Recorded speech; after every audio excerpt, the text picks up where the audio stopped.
Shalom. Une nouvelle vidéo, cette fois du frère Joël Amissi de Vision et Transformation. Merci pour son investissement, l'investissement dans l'œuvre de Dieu. N'hésitez pas à aller voir sa chaîne. Une vidéo qui vient confirmer encore une fois le jugement d'Emmanuel Macron. Donc c'est une confirmation de plus. Il y a de plus en plus de serviteurs de Dieu qui reçoivent la même chose, qui reçoivent des révélations, des visions concernant le jugement d'Emmanuel Macron. On rajoutera d'autres vidéos, n'hésitez pas à commenter, liker, partager. Blessing.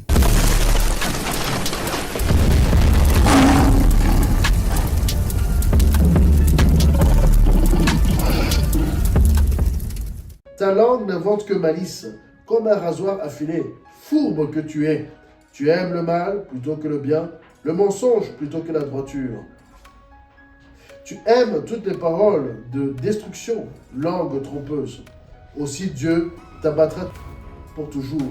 N'hésitez pas à liker la vidéo si elle vous plaît, et si vous êtes nouveau sur la chaîne, n'oubliez pas de vous abonner et d'activer la notification pour ne rater aucune de nos prochaines vidéos. Allez, on commence. Ceci est un extrait de la prédication intitulée « Préparez les nations brebis pour le retour du roi », filmé le 26 janvier 2025. Le lien est dans la description si vous voulez suivre l'entièreté du message.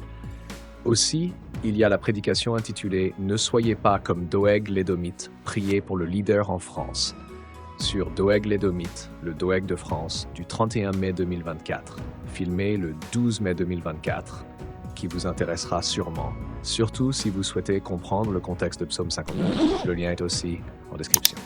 La Bible dit que lorsque les dirigeants sont bons, le peuple se réjouit. Mais lorsque les dirigeants sont injustes et méchants, le peuple souffre et crie. Pourquoi Trump est arrivé? C'est parce que le peuple souffrait et criait à cause des politiques de Biden. Pourquoi en France le peuple est en train de crier? C'est parce que la politique de Macron ne va pas. Et d'ailleurs, les jours de Macron sont comptés.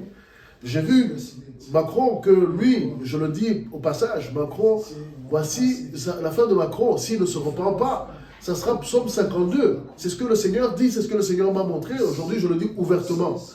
Parce que s'il ne se repent pas, Psaume 52, il aura... Nous allons lire Psaume 52. Psaume 52. Allons-y. Psaume 52, et c'est le Seigneur qui me l'a révélé dans un rêve. Je dormais comme ça, je me retrouvais dans un endroit avec des chrétiens, on était en train de louer le Seigneur, et puis il vient à côté de nous, nous étions comme 6 ou 7, et lui aussi il fait comme s'il loue le Seigneur. Et j'étais étonné parce que Macron, je sais qu'il n'est pas forcément religieux, il n'est pas forcément craintif à l'Éternel, il semble aimer les choses qui sont contraires même au sacré. Vu ses fréquentations, vu sa manière de présenter, c'est lui qui a accueilli des groupes homosexuels et transsexuels ou quoi, là-bas à l'Élysée, vous vous rappelez, vous avez vu les Jeux Olympiques, bref, mais il y a quelques mois, le Seigneur m'a montré que la fin de Macron, ça sera Psaume 52. Lisons. Au chef des chantres, cantique de David, à l'occasion du rapport que Doeg, l'Édomite, vint faire à Saül, en lui disant, David s'est rendu dans la maison d'Achimélec. Pourquoi te glorifies-tu de ta méchanceté, tyran? La bonté de Dieu subsiste toujours. Ta langue n'invente que malice, comme un rasoir affilé, fourbe que tu es. Tu aimes le mal plutôt que le bien, le mensonge plutôt que la droiture. Tu aimes toutes les paroles de destruction, langue trompeuse. Aussi Dieu t'abattra pour toujours. Il te saisira et t'enlèvera de ta tente. Il te déracinera de la terre des vivants. Les justes le verront et auront de la crainte. Et ils feront de lui le sujet de leur moquerie. Voilà l'homme qui ne prenait point Dieu pour protecteur, mais qui se confiait en ses grandes richesses et qui triomphait dans sa malice. Et moi, je suis dans la maison de Dieu, comme un olivier verdoyant. Je me confie dans la bonté de Dieu, éternellement et à jamais. Je te louerai toujours parce que tu as agi, et je veux espérer en ton nom, parce qu'il est favorable en présence de tes fidèles. Donc la fin de Macron, et dans ce psaume.